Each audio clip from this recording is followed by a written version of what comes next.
KSDL Karnataka soaps and detergents limited ಇದಕ್ಕೆ ಅಧಿಕೃತ brand ambassador ಆಗಿ ದಕ್ಷಿಣ ಭಾರತದ ಖ್ಯಾತ ನಟಿ ಮಿಲ್ಕಿ ಬ್ಯೂಟಿ ತಮನ್ನಾ ಭಾಟಿಯಾ ಅವರನ್ನ ಸರ್ಕಾರ ನೇಮಕ ಮಾಡಿದೆ.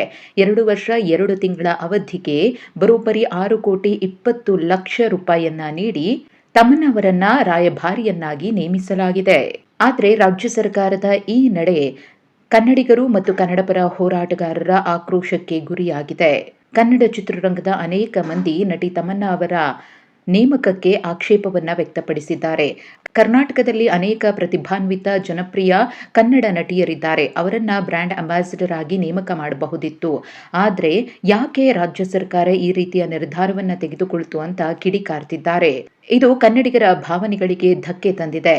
ಕರ್ನಾಟಕದ ಸಾಂಸ್ಕೃತಿಕ ಗುರುತನ್ನು ಪ್ರತಿನಿಧಿಸುವ ಕಂಪನಿಯು ಸ್ಥಳೀಯ ಪ್ರತಿಭೆಗಳಿಗೆ ಮೊದಲ ಆದ್ಯತೆಯನ್ನ ನೀಡಬೇಕಿತ್ತು ಅಂತ ಕನ್ನಡಪರ ಹೋರಾಟಗಾರರು ಆಗ್ರಹಪಡಿಸುತ್ತಿದ್ದಾರೆ. ಇನ್ನು ತಮನ್ನಾ ಅವರನ್ನೇ ಯಾಕೆ ರಾಯಭಾರಿಯನ್ನಾಗಿ ಮೈಸೂರು ಸ್ಯಾಂಡಲ್ ಸೋಪ್ಗೆ ಆಯ್ಕೆ ಮಾಡಲಾಯಿತು ಅನ್ನೋದ್ರ ಬಗ್ಗೆ ಸಚಿವ ಎಂಬಿ ಪಾಟೀಲ್ ಅವರು ಕೂಡ ಸ್ಪಷ್ಟನೆಯನ್ನ ಕೊಟ್ಟಿದ್ದಾರೆ. ಕರ್ನಾಟಕದೊಳಗೆ ಈಗಾಗಲೇ ಮೈಸೂರು ಸ್ಯಾಂಡಲ್ ಸೋಪ್ ಬಹಳ ಪ್ರಸಿದ್ಧಿಯಾಗಿದೆ.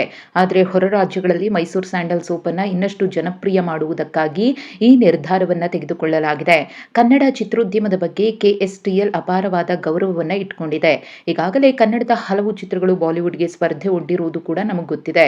ಆದಾಗ್ಯೂ ಕರ್ನಾಟಕದ ಆಚೆಗೂ ನಮ್ಮ ಉತ್ಪನ್ನ ಬೆಳೆಯಬೇಕಾಗಿರುವುದರಿಂದ ಹಾಗೂ ಪ್ಯಾನ್ ಇಂಡಿಯಾ ಮಾದರಿಯಲ್ಲಿ ಅಂತಾರಾಷ್ಟ್ರೀಯ ಮಟ್ಟಕ್ಕೆ ನಾವು ನಮ್ಮ ಪ್ರಾಡಕ್ಟ್ ಅನ್ನು ಕೊಂಡೊಯ್ಯಬೇಕಾಗಿದೆ. ಹೊಸದಾಗಿ ಜಾಸ್ಮಿನ್ ಅಂತ ಸೋಪನ್ನು ಪ್ರಾರಂಭ ಮಾಡಿದ್ದೇವೆ.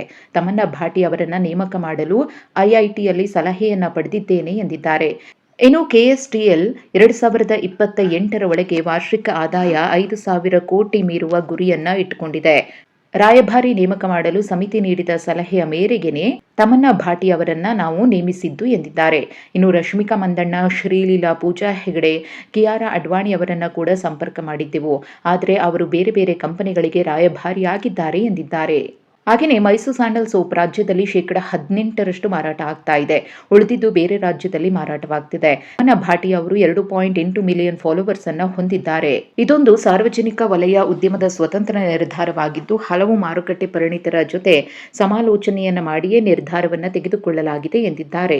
ಇನ್ನು ಆಯ್ಕೆ ಮಾಡಿದ ಪ್ರಚಾರ ರಾಯಭಾರಿ ನಿಗದಿತ ಸಮಯದಲ್ಲಿ ಬೇರೆ ಉತ್ಪನ್ನದ ಜೊತೆ ಗುರುತಿಸಿಕೊಳ್ಳದೇ ಇರುವುದು, ನಮ್ಮ ಉತ್ಪನ್ನದ ಬಳಕೆದಾರರು ಆಗುವಂತವರಿಗೆ ಅಂದ್ರೆ ಟಾರ್ಗೆಟ್ ಆಡಿಯನ್ಸ್ ಹೆಚ್ಚು ಇಷ್ಟಪಡುವ ನಟಿಯನ್ನ ಆಯ್ಕೆ ಮಾಡುವುದು, ಅವರು ಸಾಮಾಜಿಕ ಮಾಧ್ಯಮದಲ್ಲಿ ಹೆಚ್ಚಾಗಿ ಈಗಾಗಲೇ ಹೇಳಿದಂಗೆ ಫಾಲೋವರ್ಸ್ ಅನ್ನ ಹೊಂದಿರುವಂತವರು ಹಾಗೂ ವ್ಯಾಪಕವಾದ ಮಾರುಕಟ್ಟೆ ಉತ್ಪನ್ನಕ್ಕೆ ಸೂಕ್ತ ಆಗುವವರನ್ನ ಗುರುತಿಸಿದ್ದಾರೆ ಅಂತ ಎಂಬಿ ಪಾಟೀಲ್ ಅವರು ಯಾವೆಲ್ಲ ಮಾನದಂಡಗಳ ಆಧಾರದ ಮೇರೆಗೆ ತಮನ್ನಾ ಅವರನ್ನ ಬ್ರ್ಯಾಂಡ್ ಅಂಬಾಸಿಡರ್ ಆಗಿ ಆಯ್ಕೆ ಮಾಡಲಾಯಿತು ಅನ್ನೋದನ್ನ ವಿವರಿಸಿದ್ದಾರೆ. ಆದರೆ ತಮನ್ನಾ ಭಾಟಿಯಾ ಅವರ ನೇಮಕಕ್ಕೆ ರಾಜ್ಯಾದ್ಯಂತ ತೀವ್ರ ವಿರೋಧ ವ್ಯಕ್ತವಾಗ್ತಾ ಇದ್ದು ಮುಂದೆ ಏನ್ ಸ್ವರೂಪವನ್ನ ಪಡೆದುಕೊಳ್ಳುತ್ತೆ ಅನ್ನೋದನ್ನ ಕಾದು ನೋಡಬೇಕಿದೆ.